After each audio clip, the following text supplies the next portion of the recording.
Nagar Kurnool parliament అభ్యర్థి RS Praveen Kumar గెలుపు కోసం బీఆర్ఎస్ పార్టీ జిల్లా అధ్యక్షుడు మాజీ ఎమ్మెల్యే గువ్వల బాలరాజు అచ్చంపేటలో ఇంటింటి ప్రచారం నిర్వహించారు. గల్లీ గల్లీ తిరుగుతూ కేసీఆర్ చేసిన అభివృద్ధిని, ప్రవేశపెట్టిన సంక్షేమ పథకాలను ప్రజలకు వివరిస్తూ ప్రచారం నిర్వహించారు. కాంగ్రెస్ ప్రభుత్వం 6 గ్యారంటీల పేరుతో గద్దెనెక్కి ప్రభుత్వం ఏర్పడిన తర్వాత పథకాలను అమలు చేయకుండా ప్రజలను మోసం చేసిందని మండిపడ్డారు.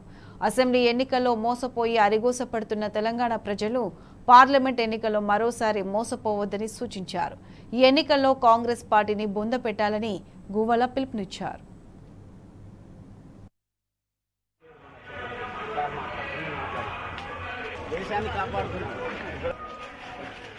జై తెలంగాణ, జై తెలంగాణ. కారు గుర్తుకే